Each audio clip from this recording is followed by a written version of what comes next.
அனைவருக்கும் வணக்கம். அரசு அதிகாரிகளை உருவாக்கும் நோக்கில் உங்கள் இம்பல்ஸ். ஸோ வெல்வெஸ் நிச்சயம் 2025 அப்படிங்கிற டைட்டில் நம்ம ஃப்ரீயா class and test series provide பண்ணிட்டு இருக்கோம். ஸோ அந்த மாதிரி அதுல 11th ஹிஸ்டரி வந்து 17 லெசன் நம்ம பார்த்துட்டு இருக்கோம். ஓகேங்களா? ஸோ இதுக்கு முன்னாடி வீடியோ வரைக்கும் சதி ஒழிப்புக்கு முன்னாடி வரைக்கும் பார்த்திருப்போம். ஸோ தக்கர்களை அடக்குதல் வரைக்கும் நம்ம பார்த்திருப்போம். இந்த வீடியோல சதி ஒழிப்புல இருந்து பார்க்கலாம். அப்ப சதி ஒழிப்பு, ஸோ இவங்களோட முக்கியமான நோக்கம் என்ன அப்படின்னு சொல்லி பார்த்தோம்னா, சதி ஒழிப்புக்கு காரணமானவங்க, அதாவது இது ஒழிக்கிறதுக்கு காரணமானவங்க அப்படின்னு சொல்லி நம்ம 2 பேர்த்த சொல்லலாம். ஒன்னு வில்லியம் பெண்டிங் பிரபு, இன்னொன்னு நம்மளுடைய ராஜாராம் மோகன் ராய். ஸோ இவங்க 2 பேர்த்துடைய ஒரு முன்னோக்கமான ஒரு கருத்தின் மூலியமா தான் இது வந்து முடிவுக்கே கொண்டு வந்தாங்க. இது வந்து ஒரு மூட நம்பிக்கை அப்படிங்கிற ஒரு காரணத்தினால.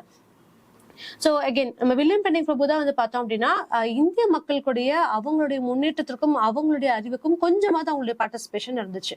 மித்த எல்லா ஆளுநர்களும் சரி, மித்த எல்லாருமே வந்து நம்மளை எப்படி ரூல் பண்ணணும், எப்படி கண்ட்ரோல் பண்ணணும் அப்படிங்கறதுல மட்டும்தான் குறியா இருந்தாங்களே ஒழிய இவங்களுடைய நன்மைக்காக என்னென்ன செய்யணும் அப்படிங்கறத அவங்க பண்ணாம இருந்தாங்க. அதனாலதான் வில்லியம் பெண்டிங் பிரபு அப்படிங்கறத நம்ம சொல்லணும். லார்ட் வில்லியம் பெண்டிங் அப்படிங்கறத மேக்சிமம் இருக்கும். மித்த எல்லாத்து கூட நம்மளுடைய பெயர்கள் மட்டும் உச்சரிப்பாங்க. சோ இவங்க வந்து மக்களுடைய நலனுக்காக அக்கறை செலுத்த ஆரம்பிச்சாங்க அப்படிங்கறத பார்த்திருப்போம். அப்ப முதல்ல தக்கர்களை அடக்குதல். சோ தக்கர்களை அடக்குதல் எதுக்காக? அவங்க வந்து அவங்களால வேற வேலைகள் செய்யவே முடியும் அப்படிங்கிறது இருந்தாலுமே அவங்க கொள்ளையடிக்கிறதுங்கிறது ஒரு முக்கியமான விஷயமா கருதிட்டு இருந்தாங்க. அது அவங்களுடைய பெருமை அப்படின்னு சொல்லி நினைச்சிருந்த ஒரு விஷயம். சோ அதனால அவங்களையுமே ஒழிக்கிறதுக்கான ஒரு விஷயம் கொண்டு வந்தாரு. சோ அதுக்கப்புறம் சதி ஒழிப்பும் கொண்டு வந்தாங்க. மற்ற அரசர்கள் மாதிரி இல்லாம சதி ஒழிப்புக்கான ஒரு சட்டம் கொண்டு வரப்பட்டுச்சு. ஸோ 1829ல பார்த்தோம் அப்படின்னா சதி ஒழிப்பு சட்டம் மூலியமா வந்து இவங்களுடைய இது வந்து தப்பு அப்படின்னு சொல்லிட்டு அவங்க கொண்டு வராங்க. பெண்களுக்கு இந்த அநீதி இழைக்க கூடாது அப்படிங்கக்கூடிய ஒரு விஷயத்தையும் இவர் முன்னெடுத்து கொண்டு வர்றாரு. ஓகேங்களா? அப்ப விதவைகளை அவர்களது கணவர்களுடைய சிதையோடு சேர்த்து எரிக்கும் முறைதான் வந்து என்னன்னு சொல்லுவோம் அப்படின்னா சதி அப்படின்னு சொல்லி சொல்லுவோம். ஓகேங்களா? சோ அடுத்தது இதான் என்ன பண்றாரு? சோ இவருக்கு யார் சப்போர்ட் பண்றாரு அப்படின்னு சொல்லி பார்த்தோம். ராஜாராம் மோகன் ராய் அப்படிங்கிறவர் பார்த்துட்டோம். சோ இவர் எது மூலியமா பாதிக்கப்பட்டிருப்பாரு அப்படின்னா, இவர் அண்ணா இறந்ததுக்கு அப்புறம் அண்ணியை வந்து சிதையில எரிச்சிருப்பாங்க உயிரோட இருக்கும்போதே. இதை பார்த்துட்டு இவர் ரொம்ப கஷ்டப்பட்டு இது தப்பு, பெண்களுக்கான அநீதி அப்படிங்கக்கூடிய ஒரு விஷயம் இவருக்கு கொண்டு வந்திருப்பாங்க. சோ இது 2 பேர், இவங்க 2 பேரை பேஸ் பண்ணி தான் இந்த சதி ஒழிப்பு சட்டம் அப்படிங்கறதே கொண்டு வரப்பட்டிருக்கும். ஓகேங்களா? அடுத்தது இருப்பு பாதையும் தபால் தந்தி முறையும். ஸோ நம்மளுக்கான ரயில்வே டிராக்ஸும் நம்மளோட டாக்ஸ் அவங்களுக்கான தந்தி அனுப்புறதும், லெட்டர்ஸா இருக்கட்டும், ஃபேக்ஸா இருக்கட்டும், இதெல்லாம் அனுப்புறதுக்கான ஒரு முறைகள் பத்தி கொண்டு வரணும் அப்படிங்கிற விஷயங்கள் கொண்டு வந்து யோசிச்சுக்கிட்டே இருந்தாங்க. ஸோ இருப்பு பாதை எதுக்காக, இதெல்லாம் எதுக்காக அப்படின்னு சொல்லி பார்த்தோம்னா, அகெயின் நம்மளுடைய மக்களுடைய முன்னேற்றத்திற்காகவோ இவங்களுடைய வாணிபம் வந்து தடை செய்யப்படுது, அவங்களுடைய வாணிபத்தை இந்த இடத்துல வந்து இவங்க கொண்டு வரணும் அப்படிங்கிறதுக்கான எந்த ஒரு முயற்சியுமே கிடையாது. இன்ஸ்டன்ட் எதுக்காக அப்படின்னா, இவங்க சூறையாடி கொண்டிருக்கக்கூடிய ஒரு பொருட்களை வந்து அவங்களுக்கு அப்போஸ் பண்ணி அதை கொண்டு வரணும் அப்படிங்கிறதுக்காக தான், அவங்களுக்கு ஃபேவரசமா பண்ணு வரணும் அப்படிங்கிறதுக்காக தான் இதை கொண்டு வந்தாங்களே ஒழிய நம்ம மக்களுடைய முன்னேற்றத்திற்காக இது கொண்டு வரப்படவில்லை. ஓகேங்களா? அப்போ தபால் தந்தி முறை அப்படிங்கிறது வந்து ஒரு முக்கியமான விஷயமா இருந்துச்சு. முதல்ல இருந்து சொல்லிக்கிட்டே இருந்தாங்க, தபால் தந்தியும் கொண்டு வரணும், தந்தி முறையும் கொண்டு வரணும், ஃபேக்ஸ் கொண்டு வரணும் அப்படின்னு சொல்லிட்டு. ஆனா அதுக்கு வந்து பெருசா வந்து இம்பார்ட்டன்ஸ் கொடுக்கல. ஏன் அப்படின்னா, இதனால நம்மளுக்கு என்ன லாபம் அப்படிங்கறதுனால அவங்க விட்டுட்டாங்க. பின்னாடி அவங்க அதை ரியலைஸ் பண்ணியிருப்பாங்க. எப்போ அப்படின்னா 1857 புரட்சிக்கு அப்புறமா என்ன இருக்கும் அப்படின்னு சொல்லி பார்த்தோம்னா, மக்களை கண்ட்ரோல் பண்ணவே முடியல. எல்லாருமே வந்து புரட்சி போர் அப்படின்னு சொல்லி இறங்கியிருப்பாங்க. அப்படி இருக்கக்கூடிய சுச்சுவேஷன்ல 1857க்கு அப்புறமா வந்து இந்த தபால் அப்படிங்கிறது வந்து எவ்வளவு முக்கியம் அப்படிங்கக்கூடிய விஷயத்த கொண்டு வந்தாங்க. அதுக்கப்புறம் ஃபேக்ஸ் ஏற்படுத்துறதுக்கான கம்பிகள் எல்லாமே வந்து இணைக்க ஆரம்பிச்சாங்க. ஓகேங்களா? அதுதான் இதுல பார்ப்போம். அப்ப இருப்பு பாதை அமைக்க முதல் கோரிக்கையை வைத்தது யார் அப்படிங்கக்கூடிய ஒரு கொஸ்டின் கேட்பாங்க. யார் அப்படின்னா ஐரோப்பிய வியாபார சமூகம். எதனால அப்படின்னா, அவங்க ஒரு இடத்துல இருந்து இன்னொரு இடத்துக்கு அவங்களுக்கு தேவையான கூட்ஸை வந்து எடுத்துக்கிறதுக்கு ஒரு ஈஸியஸ்ட் வேவா பார்த்தது இந்த இருப்பு பாதை, ரயில்வே டிராக்ஸ் அமைக்கிறது. அதுக்காக மட்டுமே வந்து அவங்க இந்த இனிஷியேட்டிவ் எடுத்தாங்க. அப்ப இந்தியாவில் வெற்றிகரமாக இருப்பு பாதை போக்குவரத்து திட்டத்தை நிறைவேற்ற முடியுமா அப்படிங்கக்கூடிய சந்தேகம் வந்து கிழக்கிந்திய கம்பெனிக்கு இருந்துச்சு. ஆனா அவங்களுக்கான ஒரு பொருளாதார சாதகங்கள் ஏற்படும் அப்படிங்கிறதுக்காக தான் இது வந்து இது கண்டிப்பா வேணும் அப்படின்னு சொல்லி கொண்டு வந்திருப்பாங்க. இது யார் அப்படின்னு சொல்லி பார்த்தோம்னா டலோசி கொண்டு வந்திருப்பாரு. அப்படி இருந்தாலும் 1857 பெருங்கிளர்ச்சிக்கு முன்பு வெறும் 300 மைல் தூரம் மட்டும்தான் இருப்பு பாதை அமைச்சிருப்பாங்க. ஓகேங்களா? அப்ப என்ன பண்ணிருப்பாங்க, பெருசா இம்பார்ட்டன்ஸ் இல்ல, டலோசி எதுவும் சொல்றாரு, இது மூலயமா என்ன நம்ம ஷிப் மூலியமா கொண்டு வந்துக்கலாம், ஒரு இடத்துல இன்னொரு இடத்துக்கு ட்ரேடிங் நம்ம அப்படிதான் பண்ணிட்டு இருந்தோம், இதுக்கு எதுக்காக நம்ம இன்வெஸ்ட் பண்ணணும், நம்மளுடைய வளங்கள் நம்ம நாட்டுக்கு தான் தேவைப்படுது, சோ அது இவங்களுக்கு எதுக்காக நம்ம யூஸ் பண்ணணும் அப்படிங்கக்கூடிய ஒரு வாதங்கள் அவங்க இருந்துட்டே இருந்துச்சு. இந்தியாவிற்கும் லண்டனுக்கும் இடையே தந்தி போக்குவரத்தை உருவாக்குறதுக்குமே வந்து நிறைய கோரிக்கைகள் இருந்துச்சு. ஆனா வந்து அவங்க அதை அக்செப்ட் பண்ணிக்கவே இல்லை. கிட்டத்தட்ட நிறைய போராட்டத்துக்கு அப்புறம் 1854ல தான் வந்து முதல் முறையா வந்து இந்த தந்தி அப்படிங்கறத கொண்டு வச்சாங்க. ஸோ முதல்ல சொன்ன மாதிரி 1857க்கு அப்புறம் அதுக்கான ஒரு இம்பார்ட்டன்ஸ் என்ன அப்படிங்கறத கண்டுபிடிச்சிட்டாங்க. அப்போ லண்டனுக்கும் கல்கத்தாவிற்கும் இடையே தொடர்புகள்ல பல நாட்கள் ஆன சூழல்ல இருந்து மாறிச்சு. ஸோ ஒரு இன்ஃபர்மேஷன் கொடுக்கறதுக்கே ரொம்ப நாள் தேவைப்பட்டுச்சு. அது மாதிரி இந்த தந்தி கொண்டு வந்ததுக்கு அப்புறம் வெறும் 28 மினிட்ஸ்ல வந்து இங்க இருந்து இன்ஃபர்மேஷன் அங்க பாஸ் பண்ண முடிஞ்சிச்சு. இதனால என்ன ஆச்சு அப்படின்னா இங்க இருக்கக்கூடிய மக்களுக்கு டைரக்டா வந்து இங்கிலாந்தோட கண்ட்ரோல்ல இருக்காங்களா, அப்போ ஒரு ரெசிஷன் எடுக்கிறதுக்குமே பயப்பட ஆரம்பிச்சாங்க. முதல்ல அந்த பிரச்சனை இல்ல, ஏன்னா இவங்க மேல ஒரு கம்ப்ளைண்ட் ரைஸ் ஆகுறதுக்கே இவ்வளவு நாட்கள் ஆகும். அதை அவங்க அனலைஸ் பண்ணி அதுக்கப்புறம் அதுக்கான பனிஷ்மெண்ட் கொடுக்கறதுக்கோ எதுக்குள்ள அவங்க வந்து இவங்களுடைய வளங்களை கொள்ளையடிக்கிறதுக்கான வாய்ப்புகளுமே இருந்துச்சு. ஆனா இப்போ வெறும் 28 மினிட்ஸ்ல இங்கிருந்து இன்ஃபர்மேஷன் அங்க போயிடுச்சுங்கிற பட்சத்துல இவங்களுக்கு ஒரு பயம் இருந்துட்டே இருந்துச்சு, எந்த நேரத்துல வேணாலும் எது வேணாலும் நடக்கலாம் அப்படின்னு சொல்லிட்டு. சோ அதுக்கு அவங்களுக்குமே வந்து இது ஒரு குட்டி விஷயத்துல நம்மளுக்கு சாதகமா அமைஞ்சிச்சு அப்படிங்கறத நம்ம சொல்லலாம். ஆனாலுமே கர்சனை தவிர மித்த எல்லாருமே வந்து பார்த்தோம் அப்படின்னா கர்சன் மட்டும் பயப்படவே இல்லை, என்னாலும் பரவாயில்ல அப்படிங்கக்கூடிய ஒரு விஷயம் அவங்களுக்குள்ள இருந்துட்டே இருந்துச்சு. ஓகேங்களா. சோ இதுக்கு நடுவுல இவங்களுக்கான டிஸ்டன்ஸ் அப்படிங்கிறது பார்த்தோம் அப்படின்னா 1869ல இது வந்து ஃபர்ஸ்ட்ல ஒரு கொஸ்டின்ல கேட்டிருப்பாங்க. ஓகேங்களா. புக் பேக் கொஸ்டினா இருந்துச்சு, இப்போ அதை எடுத்துட்டாங்க. அப்ப ஐரோப்பாவிற்கும் இந்தியாவுக்குமே 1869ல அந்த சூயஸ் கால்வாய் பிரச்சனை இருந்துகிட்டே இருந்துச்சு. ஸோ இது வந்து ஐரோப்பா, இது வந்து ஆப்பிரிக்கா, இது வந்து இந்தியா, இப்படி இருந்துச்சுங்களா. இதுதான் வந்து நம்மளுடைய ஏஷியன் கான்டினென்ட், இது வந்து சவுத் ஆப்பிரிக்கா, ரைட், இப்படி இருந்துச்சா. ஸோ இப்போ ஐரோப்பாவில இருந்து இந்த இடத்துல மெடிட்டரேனியன் சி மத்திய தரைக்கடல் வழியா நேராவே வந்து இந்தியாவில் நம்ம வாணிபம் செய்ய முடியும், ரைட். ஆனா என்னாச்சு, இந்த சூயஸ் கால்வாயோட பிரச்சனை வந்துச்சு. இந்த சூயஸ் கால்வாயை மூடிட்டாங்க. அரேபியர் பீப்புள், துருக்கி, இவங்க எல்லாமே வந்து என்ன பண்ணிட்டாங்க அப்படின்னா நம்ம அக்செப்ட் பண்ணிக்க மாட்டோம் அப்படின்னு. அதனால ஐரோப்பியர்கள் என்ன பண்ணாங்க அப்படின்னா இங்க இருந்து ஆப்பிரிக்கா வழியா வந்து இங்க இருக்கக்கூடிய நன்னம்பிக்கை முனை அடைஞ்சு அதுல இருந்து திருப்பி இந்தியாவை போய் ட்ரேட் பண்ணிட்டு இருந்தாங்க. ஸோ மலேசியா, மலாயா, சீனா, இது எல்லாமே இங்க இருந்து இங்க போக வேண்டியதா இருந்துச்சு.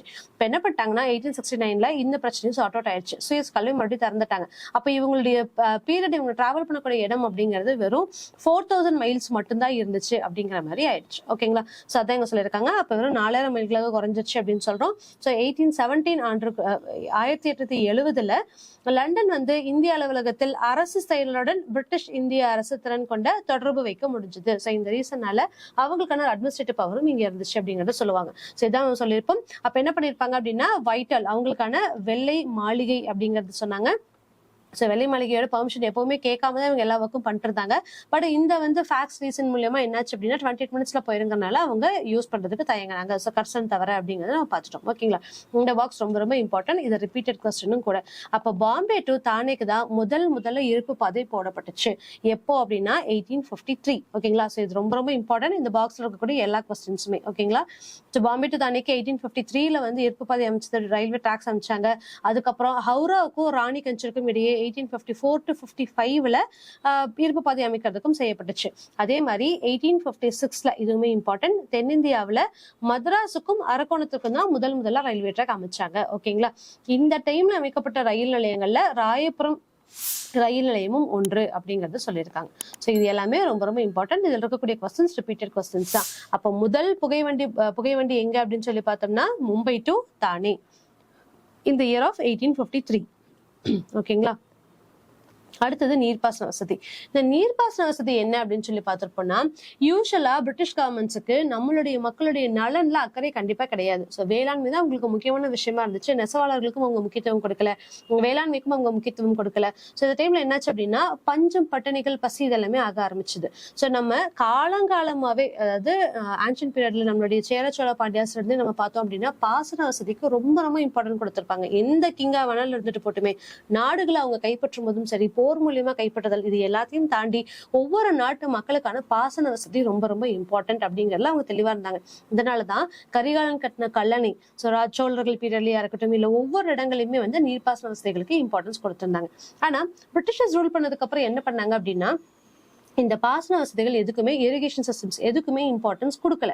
எதனால அப்படின்னா அவங்களுக்கு தேவையான கொள்ளையடிக்கிறதுக்கு என்னென்னலாம் பண்ணுமோ அது மட்டும்தான் அவங்க செஞ்சுட்டு இருந்தாங்க. அவங்களுடைய நாடை எப்படி வளமாக்கணும் அப்படிங்கறதுல மட்டும்தான் குறியா இருந்தாங்க. இதுல ஒரு சில நல்லவங்க எல்லாம் வருவாங்க அப்படின்னு சொல்லி வச்சுக்கலாமே, ஐரோப்பியர்களாவே இருந்தாலும் நம்ம இந்த மக்களை ரூல் பண்றோம், இங்க இவ்வளவு வளங்கள் இருக்கு, அப்ப அவங்களையும் சேர்த்து வாழ வச்சுட்டு நம்மளும் வாழலாமே அப்படின்னு சிலர் வந்து நினைச்சாங்க. சோ அப்படி பார்க்கும்போது வில்லியம் பெண்டிங் பிரபு இதெல்லாம் தப்பு, இது வேண்டாம் அப்படிங்கக்கூடிய விஷயங்களும் அவர் கொண்டு வந்திருப்பாரு. அடுத்தது யார் அப்படின்னு சொல்லி பார்த்தோம்னா சர் ஆர்தர் காட்டன் அப்படின்னு சொல்றாரு. இந்த ஆர்தர் காட்டன் என்ன பண்ணிருப்பாரு அப்படின்னு சொல்லி பார்த்தோம்னா, நம்மளுடைய பாசன வசதிகளுக்கு இம்பார்ட்டன்ஸ் கொடுங்க. ஏன்னா இவங்க பஞ்சத்துல இப்படி செத்துட்டு இருக்காங்க. இங்க வந்து வளங்கள் ரொம்ப நிறையவே இருக்கு. அப்ப இவங்களுமே வளர்ந்துட்டாங்க அப்படின்னா இவங்க கிட்ட இருந்து வரி வசூலிக்கக்கூடிய ஒரு நியாயமான விஷயமாவது இருக்கும் அப்படிங்கிறது திரும்ப திரும்ப சொல்லிக்கிட்டே இருந்தாரு. ஆனா பிரிட்டிஷர்ஸ் இதுக்கு செவிசாய்க்கவே இல்லை. ஏன்னா பாசன வசதி மூலியமா அவங்களுக்கு எந்த ப்ராஃபிட்டும் இல்லை. அவங்கள பொறுத்த வரைக்கும் மக்களை சுரண்டுறது மட்டும் தான் அவங்க குறியா இருந்தாங்க. ஓகேங்களா? அப்ப என்ன பண்ணாங்க, பண்டைய காலத்துல வந்து அரசர்கள் நிறைய இவங்களுக்காகன்னு சொல்லிட்டு வெட்டி வச்சிருக்காங்க. கால்வாய்களும் சரி, ஆறுகளும் சரி, அணைக்கட்டுகள் சரி, இதெல்லாமே இருக்கு. அதை வந்து நம்ம தூர்வாரணும் அப்படிங்கிறத பண்ணாங்க. ஆனா இவங்க பண்ணல. ஓகேங்களா? அப்போ இவரே என்ன பண்ணார் அப்படின்னு சொல்லி பார்த்தோம்னா, ஆர்தர் காட்டன் அவருடைய சொந்த செலவுல பிரிட்டிஷாரை எதிர்த்து சில அணைகளை கட்டியிருப்பாரு. அதுல ரொம்ப முக்கியமானது அப்படின்னு சொல்லி பார்க்கும்போது கல்லணை கடவுல நடுவுல கட்டப்பட்ட ஒரு அணை தான். ஓகேங்களா?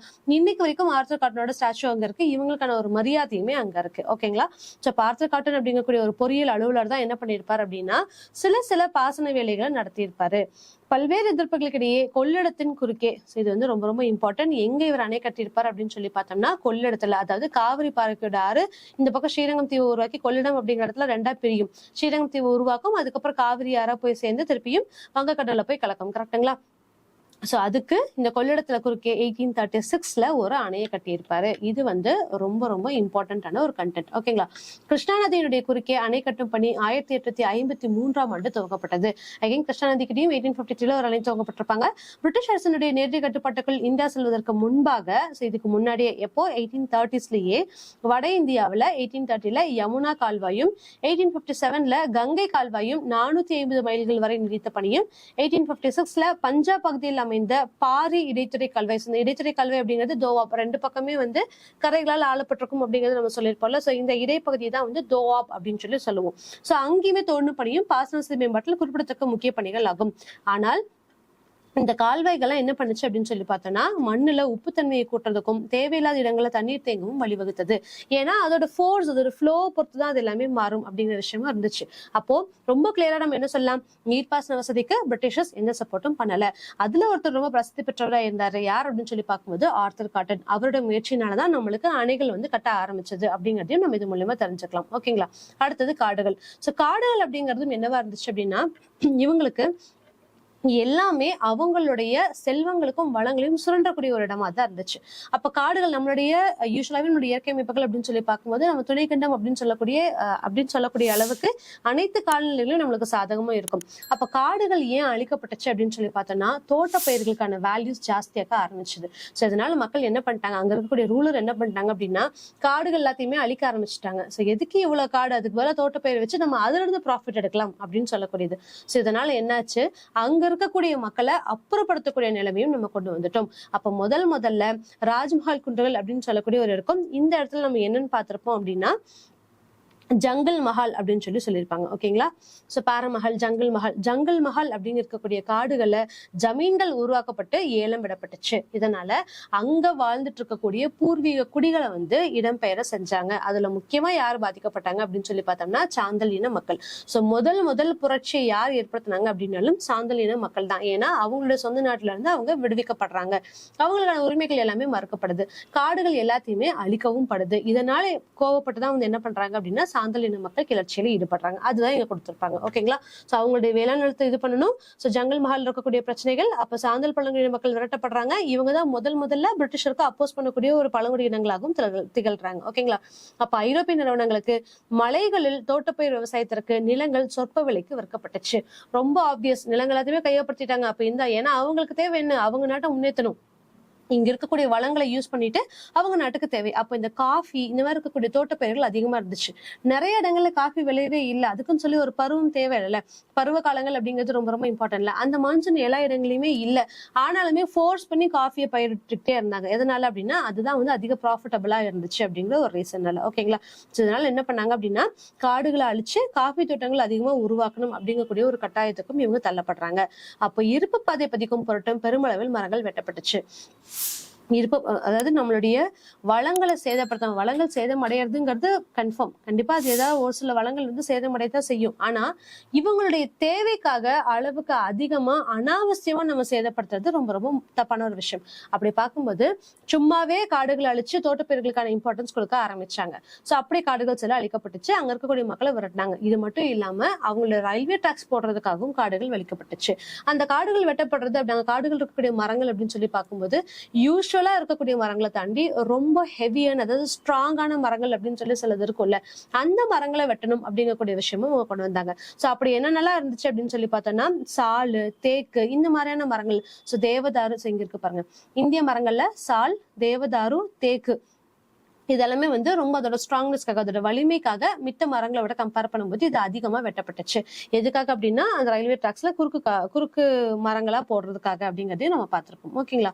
அடுத்தது வங்காளம் மற்றும் பீகார் பகுதிகளை உள்ளடக்கிய ஜங்கிள் மஹால் காடுகள்ல இருந்து அதிக எண்ணிக்கையில் அவை வெட்டப்பட்டன. சோ என்ன, இந்த மரங்கள் எல்லாமே வந்து அங்க இருக்கக்கூடிய காடுகள்ல இருந்து வெட்டப்பட்டுச்சு அப்படிங்கறத சொல்லியிருப்பாங்க. அப்ப இங்கிலாந்துல இருப்பு பாதை அமைக்கும் பொருட்டு இந்தியாவில இருந்து மரப்பலைகள் அனுப்பப்பட்டன. பாத்தீங்களா. சோ நம்ம நாட்டுக்கு மட்டும் அவங்க இருப்பு பாதை போடுறதுக்கு நம்ம மரங்களை யூஸ் பண்ணல, அவங்களுடைய நாட்டுல இருப்பு பாதை போடுறதுக்கும் இந்த மரங்கள் இவ்வளவு ஸ்ட்ராங்கா இருக்கு அப்படிங்கறத இங்க இருந்து அவங்க ஏற்றுமதி செஞ்சாங்க. சோ ஒரு நாட்டுல நம்மளுக்காக போடும்போது தேவையை மட்டும் எடுத்துட்டு மிச்ச எல்லாத்தையும் அப்படியே விடலாம். இப்ப எல்லாத்தையுமே எடுக்கணும் அப்படிங்கிற பட்சத்துல என்ன பண்ணப்பட்டுச்சு அப்படின்னா வெறும் வியாபார நோக்கத்திற்காகவே காடுகள் அழிக்கப்பட்டுச்சு. ஓகேங்களா. அப்போ இந்திய காடுகளுடைய செல்வ வளம் அழிக்க முடியாதது அப்படின்னு சொல்லக்கூடிய ஒரு தொன்ம கூற்று வந்து உடைப்பட்டது அப்படின்னு சொல்றாங்க. ஏன், யார் வேணாலும் வந்து எடுத்துக்கிட்டே போயிடுச்சுன்னா இங்க என்ன செல்வ வளம் மிஞ்சும்? சோ அப்ப அது தப்பு நாய் போச்சா. 1865ல முதல்ல இந்திய வனச்சட்டம் அப்படிங்கிறது பிறப்பிக்கப்பட்டுச்சு.